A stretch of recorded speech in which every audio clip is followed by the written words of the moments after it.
Hello and welcome to the Spreadex Six, brought to you by WhoScored. I'm your host, George Elek. I'm delighted to be joined, as I am every week, although this time in the studio, by the tipster, Jack Wright, as we look ahead to this weekend's Premier League action, looking at the spread betting markets that Spreadex provide. As is always the case, we go through a total goals bet, total corners, total booking points, player goal minutes, multi-markets, and match performance ahead of the weekend games. And also, if you go below, click on the link. If you are a new customer to Spreadex, click on that link, sign up to an account, and you'll get a £10 completely free goals bet. And we start with goals, as is always the way. We're in quite weird economic times at the moment. Things are getting tight. Everything's changing. No one's really sure. Mortgage rates are through the roof and the rest of it. Yeah.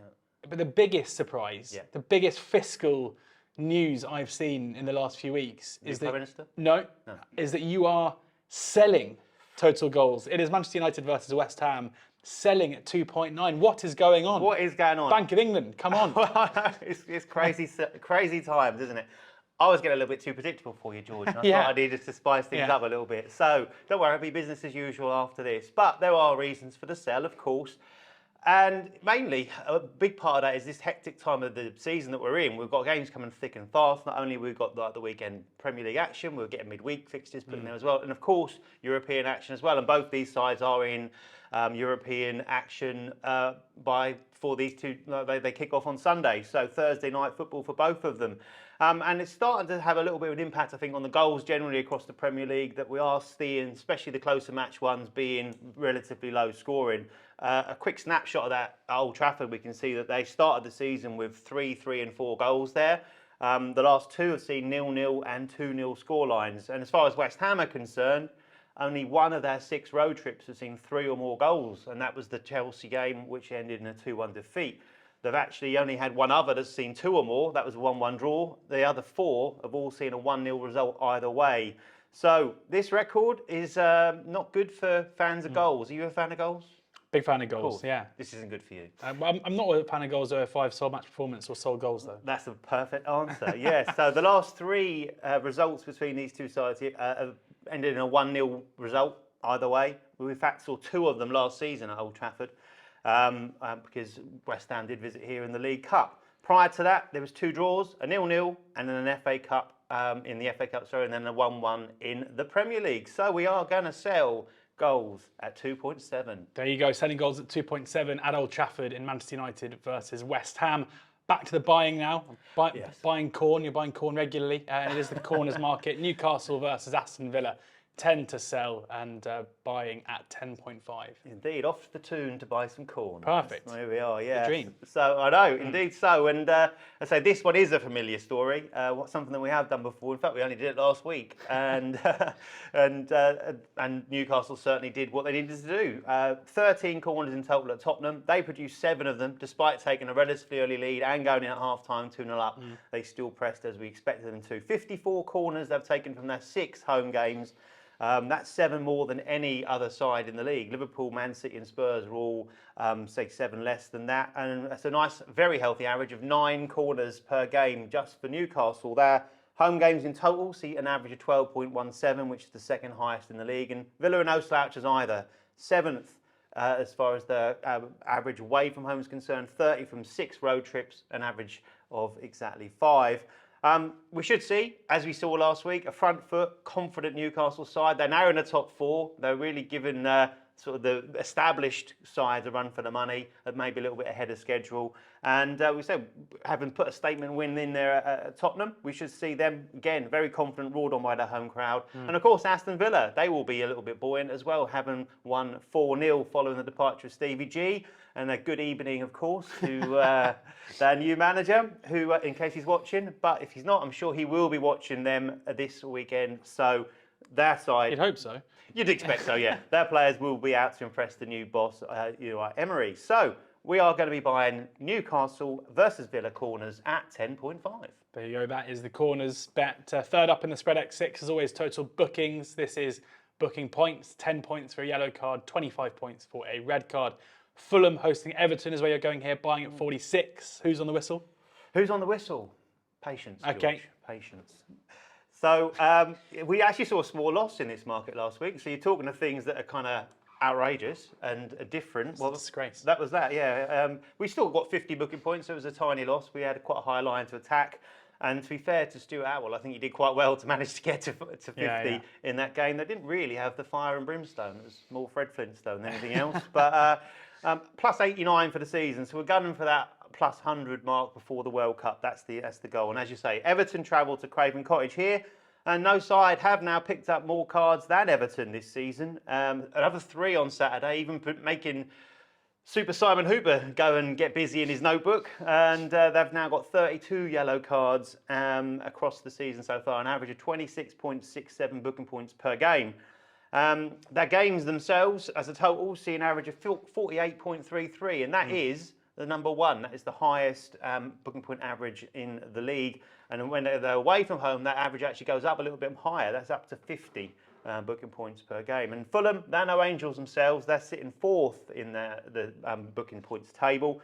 29 yellow cards, 1 red card across their games so far, an average of 42.5. The referee is John Brooks. Brooksy. Brooksy, indeed so. Yeah, we've played him before. And as I've said, he doesn't get too many games, but when he does, go on, you're thinking. I was going to say John Brooks or John Books. Aha! John Brooks, the ref, the books. Yeah, Indeed perfect. so, yeah, Okay. yeah. It's an easy one, that's why I picked him. Great. Just for the puns. Yeah, indeed so. In fact, no, he is quite a good referee for booking points. 5 Premier League games so far this season, 21 yellow cards. Not got that red ticket out yet, though, so that's coming, I'm sure. An average of 42, which puts him 5th in the all-important booking chart for the referees. Just 1 blot on his copybook. And that would be the 1 game against Newcastle versus Brentford, where he only showed 1 yellow card. Not good. But that was 5-1 to Newcastle. And as we said, if it's very one-sided, that obviously will tend to impact the card total. Around that, 60-40, 60-40 are his booking point total in the Premier League. And he's also thrown in a 40 booking point appearance in the Championship this season as well. Refereed Fulham on match day 2, where he showed 60 booking points at Wolves.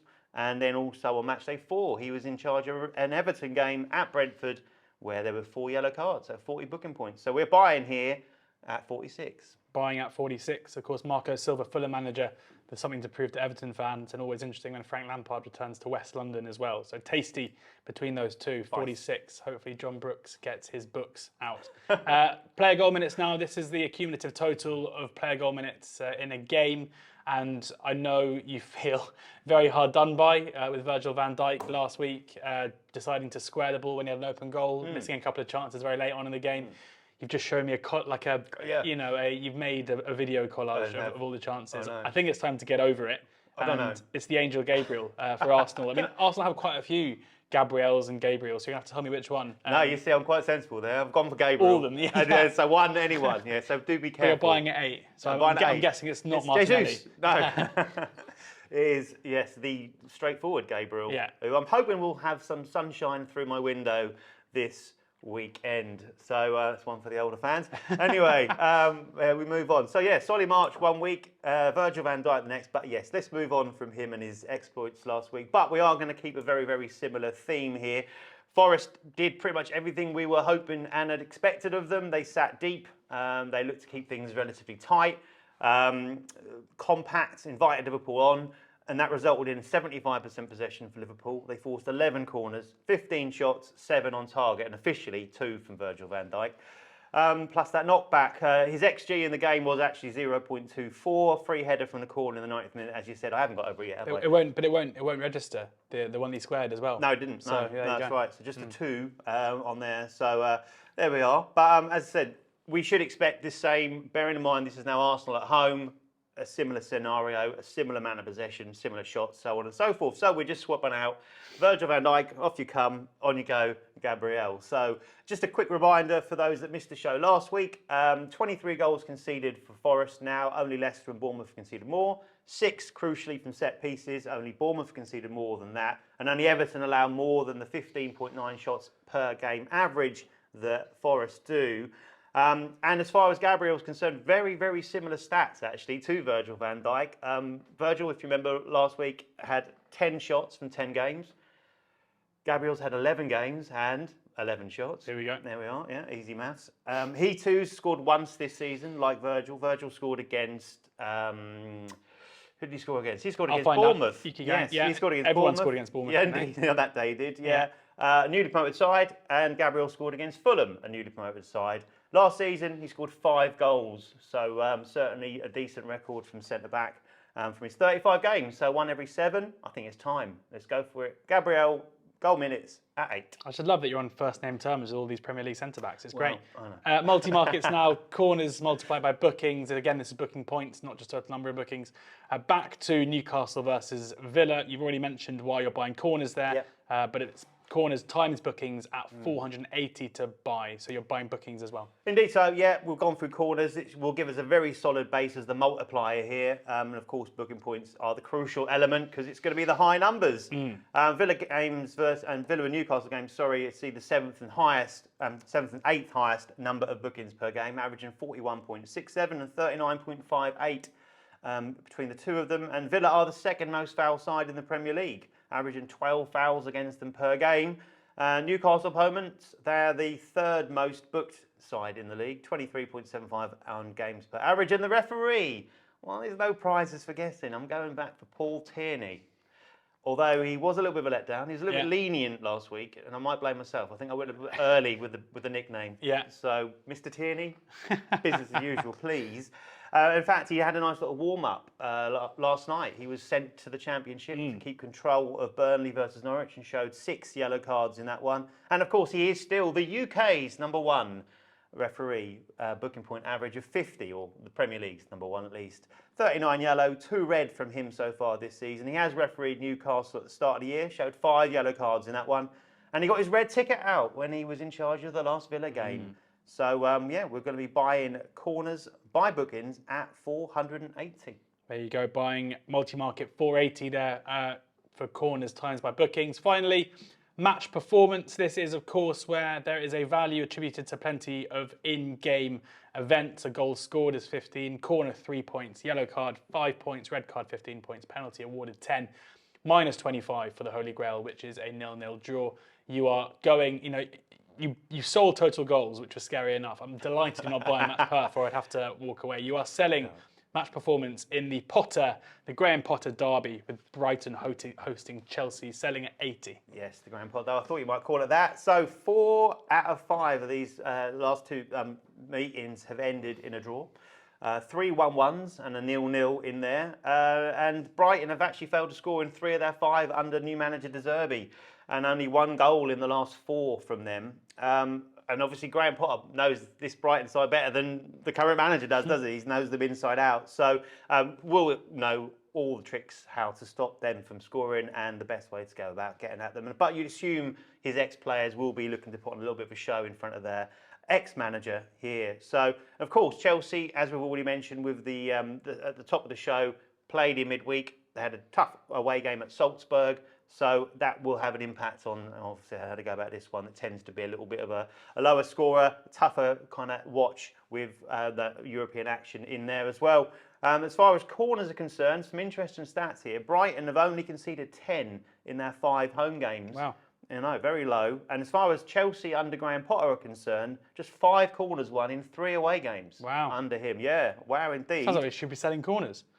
Could have done, but I didn't want you to walk out. I didn't want you to walk out. So that's fine. But that's a perfect example of just digging a little bit into the stats, obviously, because we could have a little bit of a skew here. If you look at it, obviously a new manager, potential slight change of system and where they go about things. And of course, Chelsea on the opening day of the season, an away game, got 16 corners, which is completely kind of skewed their average. When you look into the more recent detail, that brings us nicely into play here for selling the match performance. As far as disciplinary is concerned, both sit mid-table, about 11th and 13th, with a combined average of about 3.65 cards per game.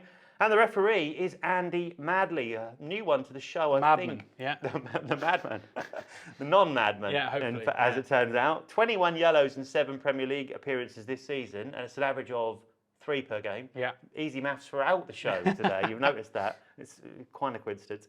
And only David Cutie has fewer cards shown than Madley so far this season in the Premier League. And looking at last year on WhoScored.com, 36 yellows and 2 reds last season was the lowest of all 22 Premier League officials. So we're selling at 80. selling at 80. That brings this weekend's Spreadex 6 to a close. Thank you very much to Jack for sharing his tips and insight with us. Do check out the Spreadex site for all of your spread betting needs across all sports as well. And click that link below in the description to this video to set up a new account, sign up for a new account there. You can get a £10 completely free goals bet. Terms and conditions, of course, do apply. And do remember with spread betting that losses can exceed your initial deposit. Do subscribe to the WhoScored YouTube channel here as well, where you can find the Spreadex 6 every single week, amongst plenty of other preview content on there as well. And do check out the WhoScored site as well, where you can find all the stats that Jack has come armed with today, and plenty more across all leagues up there as well. Do enjoy the football, and as is always the case, please ensure that you're gambling responsibly, and we'll see you again next week.